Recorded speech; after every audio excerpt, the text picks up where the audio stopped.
भोजपुर के ऐसे ऐतिहासिक गायक हैं लोग जिन्होंने अपने बिहार के नहीं अपनी भोजपुरी को गरिमा को बढ़ाया है। ये हमारे छोटे छलिया हैं, प्रमोद प्रेमी हैं, रिंकू ओझा जी हैं। ये ऐसे ऐसे दिग्गज कलाकार इस मंच पर आए हुए हैं आपको अपनी जलवा दिखाने के लिए।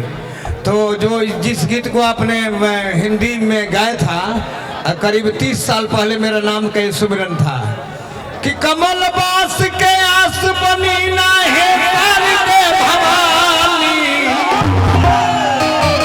आज सभा में मैया राख लई जब पानी शारदे भवानी।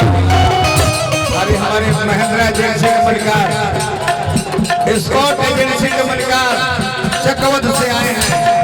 धन्यवाद आपको। लीजिए आप जिनका नंबर है छोटे छलिया जी, और मेरे होली मिलन में भी सम्मत के दिन आप आमंत्रित हैं। लेकिन आप ना रुकिए, साउंड वाले भाई, आप मुझे जब छोटू छलिया बोलते हैं कमलबाज जी, आप जब छोटू छलिया बोलते हैं तो लगता है कि छोटू छलिया बहुत दूर का व्यक्ति है आपके लिए।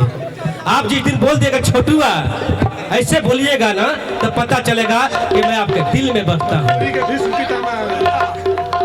वो नहीं ना बोला जाएगा, कलाकारों को अपमान नहीं ना होता है। ओझा सबसे कलाकारों को सम्मानित नहीं किया जा सकता है।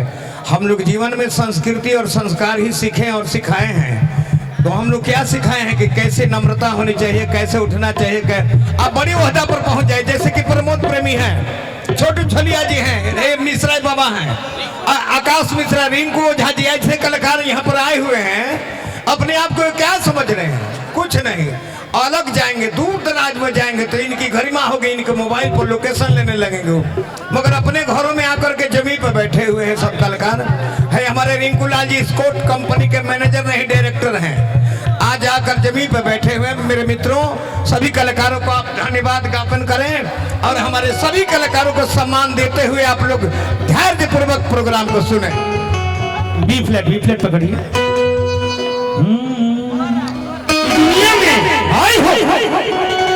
एक एक गीत के मौलत सबके बा, थोड़ा इको बढ़ा दिए भाई। इस दुनिया में जेके आई बा ओकरा जाएगा। ऐसे लड़का कहा था, बड़ा प्यारा गीत बा, कमलबाज भैया ई सुनम जरूर। कमलबाज जी भैया गीत जरूर सुनो, बहुत प्यारा गीत गाता है। हेलो बढ़ाओ।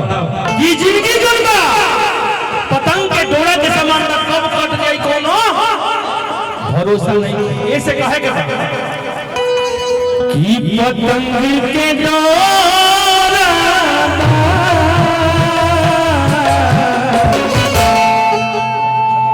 जिंदगी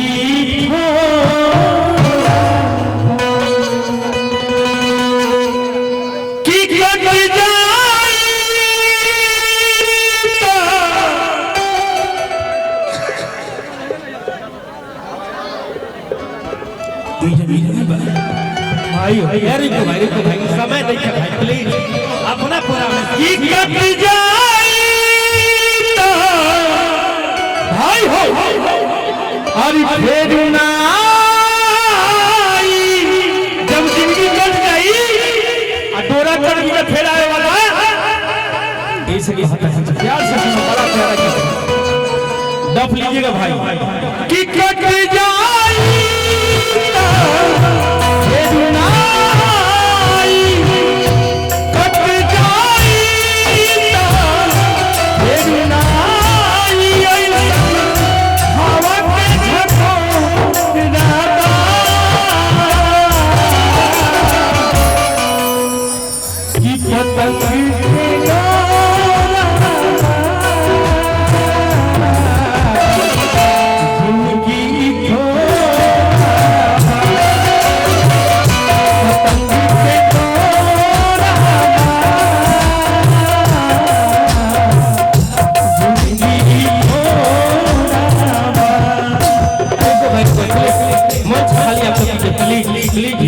हाथ जोड़ के मैं बोल दिया कि पैसा देना होगा तो आप लोग कल पहुंच जाएंगे।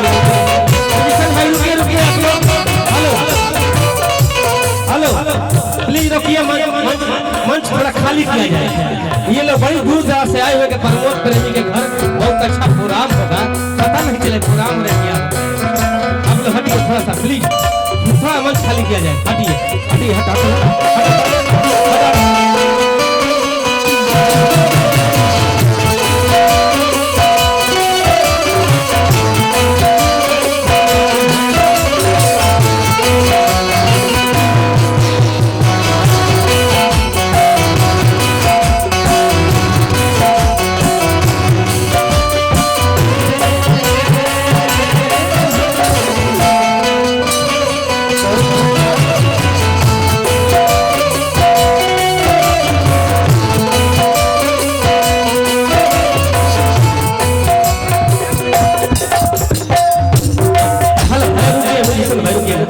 ऐसे थोड़े होगा, रात भर आप लोग ऐसा ही होता रहेगा।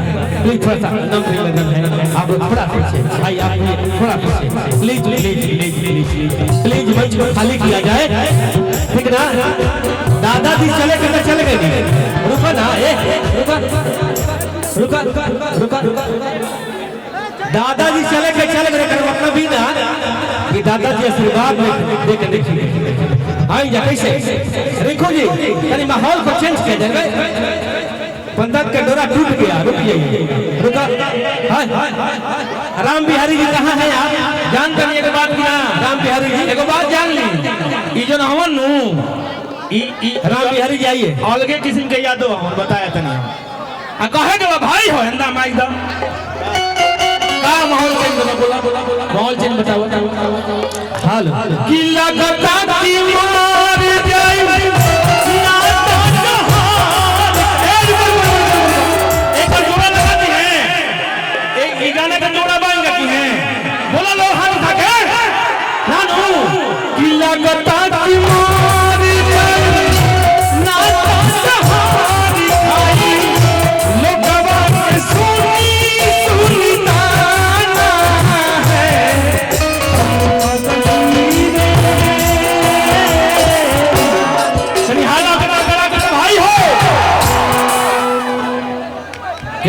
छोटा चलिया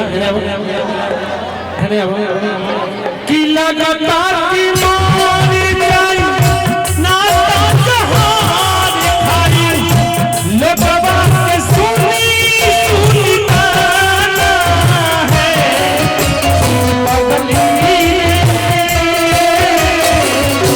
पागल कहे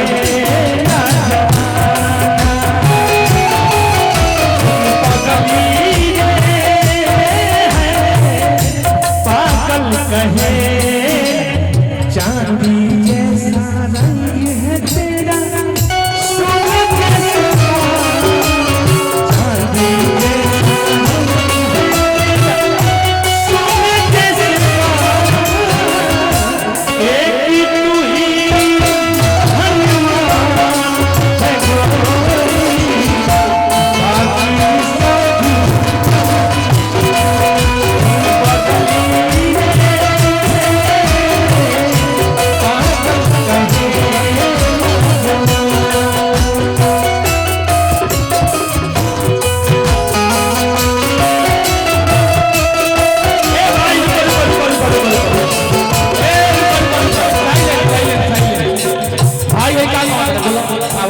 कुछ कहो।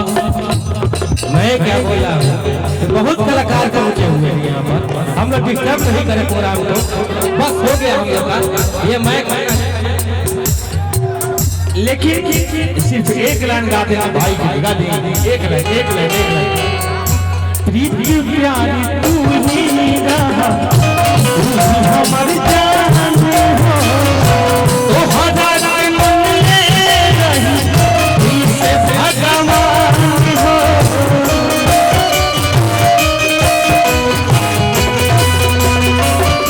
प्रीति प्यारी तू ही रहा, तू ही हमारी जान हो, तो हजार मन ले रही से भगवान